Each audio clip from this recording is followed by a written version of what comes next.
இது விஜய் அவர்களுக்கு தெரியுமா நம்முடைய எம்எல்ஏக்களை விலைக்கு வாங்க முயற்சி நடக்குதுன்னு?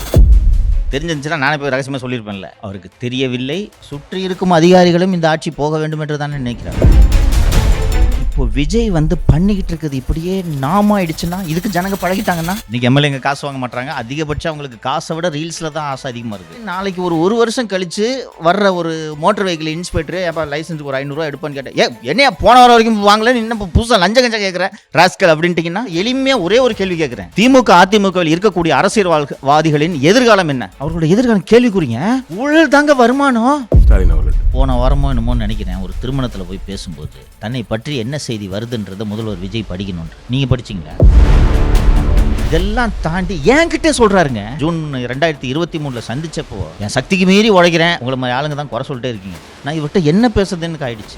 ஐபேக், உளவுத்துறை, இது போக கட்சி, இவ்வளோ பேரை வச்சு குளத்தூர்ல நீங்க தோப்பீங்கன்றது ஒருத்தன் சொல்லலையே. உங்க அப்பா இங்கதான் இருப்பாருன்னு சொன்னாங்க, அதான் தேடிக்கிட்டு இருக்கேன். எங்க உங்க அப்பாவையே காணோம். திருச்சி கிழக்கு உங்களை நிப்பாட்ட போறதா ஒரு தகவல் வந்துட்டு. இல்ல I am not interest. Raghava Lawrence தான். அடா எனக்கு நீங்க அதை சொன்னதுனால எனக்கு கோவம் வந்துச்சு. எனக்கு என்ன உங்களுக்கு இருக்குன்னு சொல்லிட்டு இன்னைக்கு நீங்க எங்களுக்கு அட்வைஸ் பண்றதுக்கு வந்திருக்கீங்க. 2 தாத்தா பாட்டிக்கு சோறு போட்ட உடனே நீங்க ஒரு ஐயோ பயங்கரமான சமூக சேவை இருப்பா அவரு சிஎம் ஆக்கலாம் பண்ணுன்னு நினைச்சிருவோம் நாங்க. திரு ரஜினிகாந்த் அவர்கள் இனி அரசியலுக்கு வருவார் என்ற நம்பிக்கை இல்லை. இம்யூனோ சப்ரசன்ட் ட்ரக்ஸ் எடுத்துக்கிட்டு இருக்கேன்றத காரணமாக சொல்லிட்டாரு. இப்போ என்ன மாறிடுச்சு? அது நீங்கள்லாம் இன்னைக்கு வந்து எங்களுக்கு அட்வைஸ் பண்ணிட்டு எங்களை ஆளலான்னு நீங்கள் நினைக்கிறீங்க. அப்படி ஒன்றும் நாதியத்து போயில்லை தமிழ்நாடு. விஜய் அவர்களுக்கு பதிலாக விஜயை எதிர்க்க வேண்டும் என்று மக்கள் நினைத்தால் மாற்றுத் தலைவனை தேர்ந்தெடுக்கும் வல்லமை தமிழ் சமூகத்துக்கு உண்டு என்று நான் நம்புகிறேன். Ramraj cotton culture of India presents C Joseph Vijay ஒரு பேரே வரலாறு. Special title sponsor Max gold, cash for gold, call 04445454545. A special birthday celebration powered by doctor Srivarma wellness, அனைத்து நோய்களுக்குமான ஆயுர்வேத மருத்துவம். Poorvika, India's largest tech and appliances omni channel retailer. Jayachandran, எல்லாமே இருக்கு நல்லாவே இருக்கு. சார், இப்போ நம்ம எல்இடி ஸ்க்ரீனில் கொஞ்சம் புகைப்படங்கள் வரும். தமிழ்நாடு இதுவரை இருந்த முக்கியமான முதலமைச்சரோட புகைப்படம். அவங்களுக்கு மதிப்பெண் கொடுக்க வேண்டிய வேலை. ஓகே, பார்க்கலாமா? ப்ளீஸ் போடுங்கப்பா. கலைஞர் 5 குறைவா இல்லையா? யோசிச்சு தான் சொல்கிறேன். Okay fine.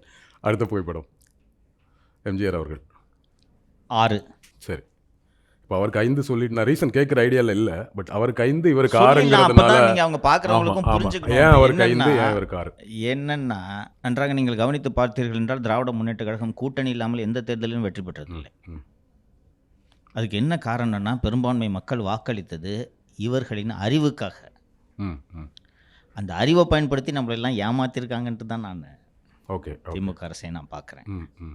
இவருக்கு அந்த மாதிரி புலமையெல்லாம் இல்லை. இவருக்கு 6 கொடுத்ததற்கு காரணம் இவருக்கு அது போல் புலமையும் இல்லை, அந்த அளவுக்கு ஒரு அறிவு செழுமை என்று சொல்லக்கூடாது. அவங்கள போல் இன்டலெக்சுவலாக இவரை நம்ம பார்க்க முடியும் அந்த ஏரியாவில் இல்லை. ஆமாம். ஆனால் ரொம்ப எளிமையாக பசிச்சவனுக்கு சோறு போடணுன்றதில் தொடங்கி ஒரு எளிய மக்கள் தலைவனாக இருந்ததுனால்தான் இவருக்கு அதனால் இந்த என்னோட தமிழ் புலமையை வச்சு உங்களை ஏமாற்றணுன்ற எண்ணம் இவருக்கு இல்லை. அல்லது என்னோட சூப்பர் ஸ்டார் அப்படின்றத வச்சு ஏமாற்றணுன்ற எண்ணமும் இவருக்கு இல்லை. நல்லா ஆட்சி பண்ணணுன்றதுனால தான் இவர் இந்தியாவிலே இல்லாத போது இவரை மக்கள் முதலமைச்சர் ஆக்கிறாங்க. அதனால தான் இவருக்கு ஒரு மதிப்பெண் கூடுது. அடுத்த புகைப்படம் ஜெயலலிதா அவர்கள். நான் ரொம்ப க்யூரியஸாக இருக்கேன் இந்த மார்க்கை கேட்குறதுக்கு. 7. ஒரு தலைவருக்கு தேவை உறுதி. சில சமயம் அந்த டிசிஷன் தப்பாகவும் இருக்கும். ஓகேங்களா? ஆனால் அந்த உறுதித்தன்மை தான் ஒரு நல்ல நிர்வாகியாக அவரை அடையாளம் காட்டும். சென்னை சிட்டிக்கு காலையில் கமிஷனரு, வெள்ளிக்கிழமை ஒரு கமிஷனரு, திங்கக்கிழமை புது கமிஷனரு. மினிஸ்டரும் அப்படி தான். எனக்கு ஒரு அதிமுக அமைச்சர் சொன்னார், தம்பி காலையில் எந்திரிச்ச உடனே நான் வீட்டிலேருந்து எட்டி பார்ப்பேன், வாசல் அந்த கார்டு இருந்தாங்கன்னா நான் மந்திரி, கார்டு போயிட்டாங்கன்னா நான் மந்திரி இல்லை.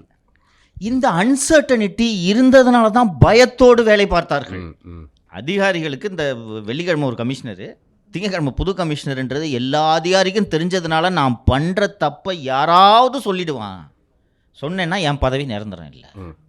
ஜனவரி மாதம் ஒரு உளவுத்துறை ஐஜி, மார்ச் மாதம் இன்னொரு உளவுத்துறை ஐஜி, ஏப்ரலில் இன்னொரு ஐஜி. யோசிக்கவே மாட்டாங்க. நீங்கள் இப்போ இந்த அரசையும் சேர்த்து தான் நான் சொல்கிறேன். ஸ்டாலின் அரசில் சொல்லவே வேணாம், ஒரு தவறான நியமனத்தை பண்ணிட்டாங்க. பண்ண உடனே எல்லாரும் சொல்கிறாங்க சார் இது தவறான நியமனம்ன்ட்டு. இப்போ தானே இங்கே போட்டோம், எப்படி மாற்றுறது? யோ நீ தான் ஏன் சிஎம்மு, நீங்கள் கையெழுத்து போட்டிங்கன்னா மாற்றலாம். The commissioner or the DGP or the IG works under your pleasure. இவர் தப்பு பண்ணுறாருன்னு தெரிஞ்சால் அடுத்த செகண்ட் அவர் அந்த பதவியில் நீடிக்கக்கூடாது. அந்த உறுதி தான் இவருக்கு நான் 7 மதிப்பெண்கள் கொடுக்கறதுக்கு காரணம். அதே போல் எனக்கெல்லாம் நான் அரசு ஊழியராக இருந்ததால் எனக்கு வருத்தம் உண்டு. 1.5 லட்சம் அரசு ஊழியர்களை ஒரே நாளில் டிஸ்மிஸ் செய்ததில் வருத்தம் உண்டு. பொதுமக்கள் கொண்டாடுனாங்க விஷன். 1.5 லட்சம் பேரை dismiss பண்ணும்போது அரசு ஊழியர்கள் மேல பெரிய அபிப்பிராயம் இல்லை நம்ம மக்களுக்கு. அது எவ்வளோ இன்டெலிஜென்ட் டிசிஷன் யோசிச்சு பாருங்க. நான் அப்போது சர்வீஸில் இருந்ததுனால எனக்கு அது தாங்க முடியாதது. அது எப்படி ஒரு அரசு வேலையை காலைல நோட்டீஸ் போர்டில் பார்த்து 20 பேர் டிஸ்மிஸ்ன்னு சொல்லிட்டு இப்படி செய்யலாமா? தொழிலாளர் உரிமை என்ன ஆகுது இப்படிலாம் நான் யோசித்தேன். பப்ளிக் டேட்டா இவனுங்கெல்லாம் பண்ணு சார். என்ன பேச்சு பேசுகிறானுங்க. நம்ம கவர்மெண்ட் ஆஃபீஸ்க்கு போனால் இந்த மாதிரி இந்த அம்மாவால் தான் சார் இது முடியும் அப்படின்னு கொஞ்சம் யோசிச்சு பாருங்க. இந்த சிஎம் செய்வாரா? கலைஞர் செய்வாரா?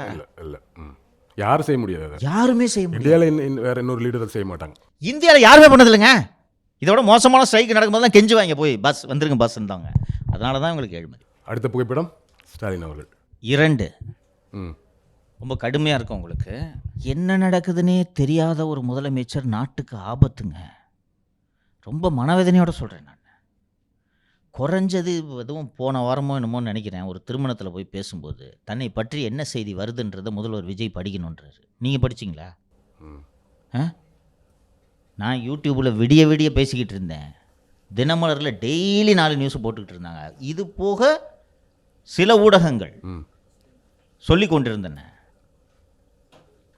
இதெல்லாம் தாண்டி என்கிட்டே சொல்கிறாருங்க. நான் போய் ஒரு ஜூன் 2023 சந்தித்தப்போ என் சக்திக்கு மீறி உழைக்கிறேன், உங்களை மாதிரி ஆளுங்க தான் குறை சொல்லிட்டே இருக்கீங்கன்றாரு. நான் இவர்கிட்ட என்ன பேசுறதுன்னு ஆயிடுச்சு.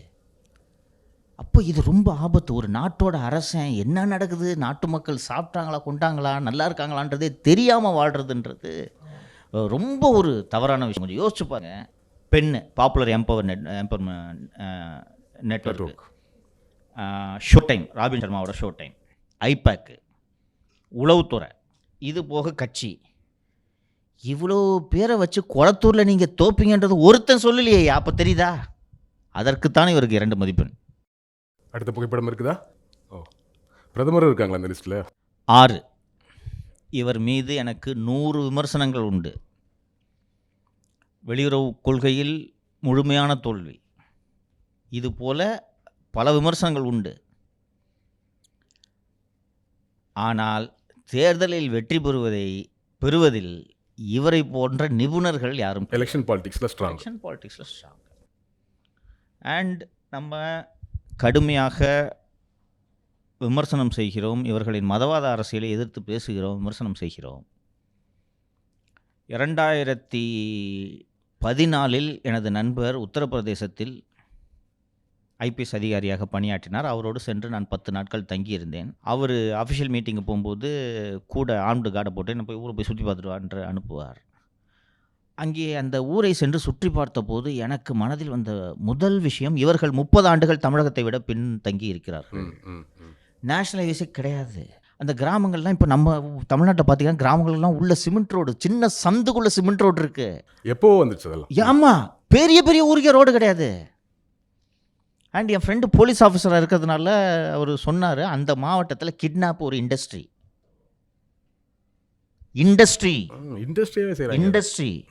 குழந்தைய தூக்கிட்டு போயிடுவாங்க. பெட்ரோல் எப்படியும் ஒரு 10 லட்ச ரூபா புரட்டிட மாட்டாங்களா? போட்டணுன்னு கொடுத்துருவாங்க. ரொம்ப ரேர் அக்கேஷனில் தான் கொலையாக மாறுது அது. கிட்னாப் ஒரு இண்டஸ்ட்ரி.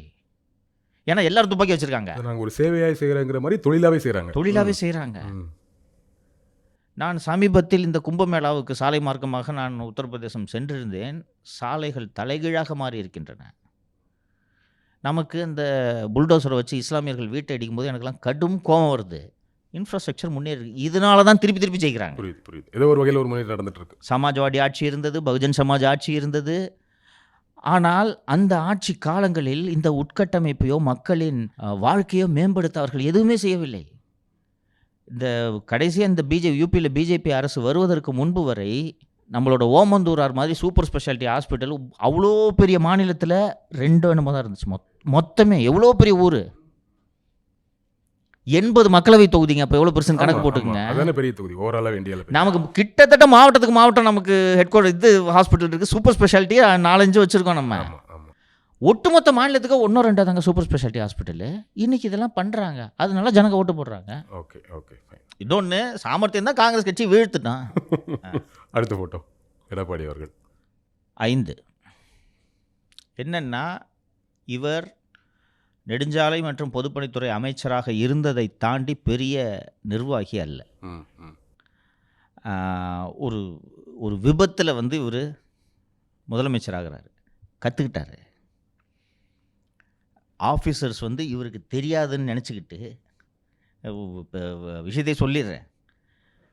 சாஸ்திரா பல்கலைக்கழகம் கிட்டத்தட்ட 40 வருஷமாக அவங்க கவர்மெண்ட் லேண்டில், அதுவும் சிறை கைதிகளுக்கான இடத்தில் ஹாஸ்டலை கட்டிட்டேன், செலவாகி போச்சு, புதுக்கோட்டையில் எங்கள் லேண்ட் இருக்கு எடுத்துக்க என்று சொல்லும்போது, அப்போது இருந்த தலைமைச் செயலாளர் திருமதி கிரிஜா வைத்தியநாதன், கைதிங்க தானே சார், எங்கே இருந்தா என்ன, தஞ்சாவூர்லேயே தான் இருப்பாங்களா, புதுக்கோட்டையில் இருக்க மாட்டாங்க என்று சொல்லும்போது, அப்போ இவர் மைனாரிட்டி கவர்மெண்ட்டு பிஜேபி தயவில் அந்த அரசு நடக்கிறது. கைதிங்க இடமா, பாவம்மா, விட்டுருங்கம்மா என்று சொல்லிவிட்டு கோப்பில் கொடுக்கவே கூடாதுன்னு எழுதிட்டார். Okay okay.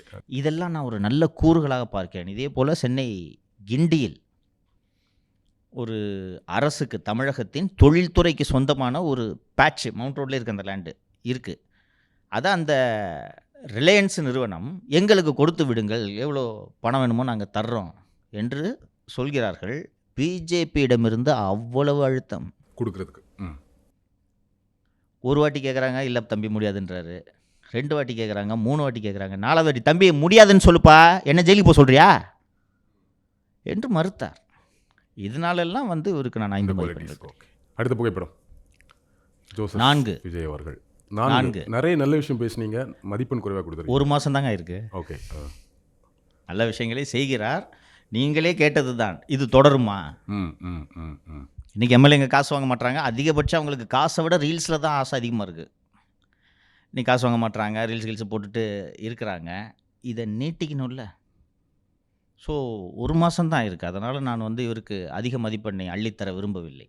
அதனால் 4 தருகிறேன். 4 இந்த இன்டென்ஷனுக்காக, நல்லது பண்ணுன்ற இந்த இன்டென்ஷனுக்காக இதை சஸ்டெயின் பண்ணணும். Okay okay. 67ல் 69ல் கருணாநிதி முதலமைச்சரான போது கூட நல்ல எண்ணத்தில் தான் அவர் செய்திருப்பார். ஏதாவது எம்ஜிஆர் அவர்கள் கருணாநிதியின் ஊழலை சுட்டிக்காட்டி தானே ஆட்சிக்கு வந்தார். ஆனால் திமுக அரசை விட 2 பங்கு ஆச்சு ஊழல் எம்ஜிஆர் ஆட்சியில், இல்லையா? அதனால் பார்க்கணும். இதை இப்போதைக்கு 4 கொடுத்துருக்கீங்க. மேபி அடுத்த பத்திரிகை பேசும்போது என்ன மதிப்பெண் கொடுக்குறீங்கன்னு. எஸ். திருச்சி கிழக்கு உங்களை நிப்பாட்ட போகிறதா ஒரு தகவல் வந்துட்டு இருக்கு. இல்லை நிச்சயமா அந்த மாதிரி யோசனை அவங்களுக்கும் இல்லை, எனக்கும் இல்லை. இன்னைக்கு யாருன்னாலும் வெற்றி பெறலாங்கிற ஒரு சூழல் இருக்கும்போது, நம்ம தெரிந்த நண்பர்கள் பலரை கூப்பிட்டாங்க போய் நின்றுக்கலாம், இன்னைக்கு மினிஸ்டரா இருக்கலாம். நிறைய பேர் இந்த மாதிரி சொல்றாங்க. I am not interest. Okay. எனக்கு இப்போ உட்காந்துக்கிட்டு இப்போ இவ்வளோ நேரம் நம்ம உரையாடணுமே, எனக்கு ரொம்ப பிடிச்சிருக்கு. ஸோ இல்லை அது போய் சரி. அப்போ ராகவா லாரன்ஸ் தான். சரி 1 மினிட் விஷன் வரட்டுன்ற ராகவா லாரன்ஸ். Okay okay. இன்னைக்கு திரு விஜய் அவர்கள் வெற்றி பெற்றதும், அவரோட நான் நல்லா டான்ஸ் ஆடுவேன், அவருக்கே மாஸ்டர் நான், என்னால் சிஎம் ஆக முடியாதுன்ற எண்ணம் பலருக்கு வருகிறது. நான் இதை தவறில்லை என்று சொல்கிறேன். அல்டிமேட்லி நம்ம தானே முடிவு பண்ண போகிறோம். கரெக்ட். அதனால் ஒன்றும் தவறு இல்லை. உங்களுக்கு ஆஸ்பிரேஷன் வரதெல்லாம் நம்ம ஒன்றும் யார் வேணாலும் வரட்டும். காமெடி தாடி பாலாஜி சிஎம் ஆக ஆசைப்பட்டுமே என்ன, மக்கள் முடிவு பண்ணிக்குவாங்க. ஓகேவா? இந்த விஜய் மற்றும் விஜய் கட்சியின் வேட்பாளர்கள் வெற்றி பெற்றதை பார்த்து, அடடா நேற்று வரைக்கும் கொய்யாப்பழம் வித்துட்டு இருந்தா எம்எல்ஏ ஆயிருந்திருக்கலாம், மிஸ் பண்ணிட்டேனடா, கூப்பிட்டாங்க பனையூர் பக்கத்து போகாமல் விட்டுட்டேன்னு பலர் எண்ணுகிறார்கள். Okay okay. திமுகவும் அதிமுகவும் மாறி மாறி ஆட்சி வர்றதுல அவர்களுக்கு மகிழ்ச்சி. திமுகவில் இருந்த பாதி மந்திரிங்க அதிமுக காரங்க தானே. அங்கேருந்து இங்கிட்டு போவாங்க, இங்கேருந்து அங்கிட்டு போவாங்க. இந்த ட்ரெயினில் சார் நீங்கள் கொஞ்சம் இங்கே உட்காந்து, அங்கிருந்து இங்கே போகிறது அதிகம். இந்த ட்ரெயினில் மாற்றி உட்காந்துக்கோங்க சார், கொஞ்சம் மிடில் பர்த் எடுத்துக்கிறீங்களா? இதுதான் திமுக அதிமுக. இப்போ விஜய் வந்து பண்ணிக்கிட்டு இருக்கிறது இப்படியே நாம ஆயிடுச்சுன்னா, இதுக்கு ஜனங்க பழகிட்டாங்கன்னா, இப்போ நீங்கள் ஆர்டிஓ ஆஃபீஸ்க்கு வண்டி ரெனியூவலுக்கோ லைசன்ஸ் ரெனியூவலுக்கோ போன உடனே எவ்வளோப்பான்னு கேட்டுட்டு நீங்களா கொடுப்பீங்க. கரெக்டுங்களா? திடீர்னு வாங்கலைன்னு சொன்ன உடனே நாளைக்கு ஒரு வருஷம் கழித்து வர்ற ஒரு மோட்டர் வெஹிக்கிள் இன்ஸ்பெக்டர், ஏப்பா லைசன்ஸுக்கு ஒரு 500 ரூபா எடுப்பான்னு கேட்டேன். என்னையா போன வாரம் வரைக்கும் வாங்கலன்னு இன்னும் இப்போ புதுசாக லஞ்சம் கேட்குறேன் ராஸ்கல் அப்படின்ட்டிங்கன்னா, இது அவர்களுக்கு ஆபத்து அல்லவா? சிம்பிளாக எளிமையாக ஒரே ஒரு கேள்வி கேட்குறேன். திமுக அதிமுகவில் இருக்கக்கூடிய அரசியல்வாதிகளின் எதிர்காலம் என்ன? ஓகே. அவர்களுடைய எதிர்காலம் கேள்விக்குறிங்க. இப்ப அரசியல்வாதிகளா இருக்கலாம், அதிகாரிகளா இருக்கலாம். ஊழலை ரொம்ப முக்கியமான வருமானமா நினைக்கிறவங்களோட ஆமா. எதிர்காலம் என்னன்னு கேக்குறீங்க. ஊழல் தாங்க வருமானம். யோசிச்சு பாருங்க. நீங்க லோ லெவல்ல கிளாஸ் 4 எம்ப்ளாயி விஏஓல ஆரம்பிச்சு சீஃப் செக்ரட்டரி வரைக்கும் ஊழலுங்க. ஸோ இந்த பிரச்சனை தான் இன்னைக்கு இதை அனுமதிக்க மாட்டாங்க, இதை தொடர விரும்ப மாட்டாங்க. அப்படி இருக்கும் பொழுது அவருக்கு இருக்கக்கூடிய ஒரு பெரிய சிக்கலா ஒரு விஷயத்தை சொல்லியிருக்கீங்க. இது விஜய் அவர்களுக்கு தெரியுமா நம்முடைய எம்எல்ஏக்களை விலைக்கு வாங்க முயற்சி நடக்குதுங்கிறது? முழுமையாக தெரியாது என்று நான் புரிந்து கொள்கிறேன். ஓகே. தெரிய வேண்டும் என்பதற்காகத்தான் உங்கள் நிகழ்ச்சி வாயிலாக நான் இதை சொல்லுகிறேன். ம் ம் ம் ம் தெரிஞ்சிருந்துச்சுன்னா நானே போய் ரகசியமாக சொல்லியிருப்பேன்ல. Okay okay. அவருக்கு தெரியவில்லை. இன்னொன்று, அவரை சுற்றி இருக்கும் அதிகாரிகளும் இந்த ஆட்சி போக வேண்டும் என்று தான் நினைக்கிறார். அண்ணாமலை பற்றி பேசணும்னு நினைக்கிறேன். நான் ஒரு இயக்கம் ஆரம்பிச்சிருக்கிறாரு, அதை கட்சியாக மாற்றுவேன்னு சொல்லிட்டு இருக்கிறாரு. இன் ஃபியூச்சர் இது தெரியும் நமக்கு அண்ணாமலை வந்து சரியோ தப்போ, உண்மை பேசுகிறாரோ போய் பேசுகிறாரோ, ஆனால் ஒரு எதிர்க்கட்சி நபராக உட்காந்துட்டு வெளுக்கிறதுல ரொம்ப ஸ்ட்ராங்கான ஆள். ஒரு மீடியா அட்டென்ஷன் அவருக்கு எப்போவுமே கிடச்சிருக்கு. இப்போ திருப்பி அவர் களத்தில் இறங்கி எல்லா விஷயத்தையும் பேச ஆரம்பிச்சிட்டாருன்னா கண்டிப்பாக ஒரு பெரிய டஃப் கொடுப்பாரு விஜய் அவர்களுக்கு. ஒரு ஒரு ஒரு ஒரு இயக்கத்தோட தலைவராக அவர் பேச ஆரம்பித்தாங்கன்னா அது ஆட்டோமேட்டிக்காக அண்ணாமலை விசஸ் விஜய் அப்படிங்கிற மாதிரி, திமுக விசஸ் விஜய்ங்கிறது மாதிரி அண்ணாமலை விசஸ் விஜய்னு ஒன்று கிரியேட் ஆகிடும் அப்படின்னு சொல்லப்படுகிறது. எதிர்காலத்தில் போட்டி அண்ணாமலைக்கு விஜய்க்கு தான் ஒரு கருத்து சொல்லப்படுகிறது, அல்ல நம்ப வைக்கப்படுகிறதான்னு தெரியல. அதுவும் ஒரு பிரச்சார யுக்தியானு தெரியல. பட் அப்படி ஒன்றெல்லாம் பேச நடக்குதுல்ல, எப்படி புரிஞ்சுக்கலாம்? அது பிரச்சார யுக்தி தான். ஓகே. நீங்கள் சொல்வதை எல்லாம் நினைப்பது வேறு யாரும் அல்ல, அண்ணாமலை தான் அப்படி நினைக்கிறார். அவரே நினச்சிக்கிறார். ஓகே. அண்ணாமலையின் நிலை மிக மிக நெருக்கடியானது. 6 வருட காலம் வலதுசாரி அரசியல் பேசிவிட்டார். சரிங்களா? அண்ணாமலை என்றால் சங்கி என்ற அந்த எண்ணத்தை உங்கள் மனதிலிருந்து நீங்கள் அகற்ற முடியுமா? ரொம்ப கஷ்டம். அந்த திருக்காட்டு பள்ளியிலே அந்த குழந்தை சித்தியின் கொடுமையால் இறந்த குழந்தையை மதமாற்றத்தினால் இறந்த குழந்தை என்பதுதான் அண்ணாமலை எடுத்த. நம்ம தான் ஃபர்ஸ்ட் உட்கார்ந்து உடைச்சோம். அது நம்ம தான் ஃபர்ஸ்ட் அதை உட்கார்ந்து அது போயின்னு உடைச்சோம். எனக்கு இதெல்லாம் ரொம்ப கோவம்.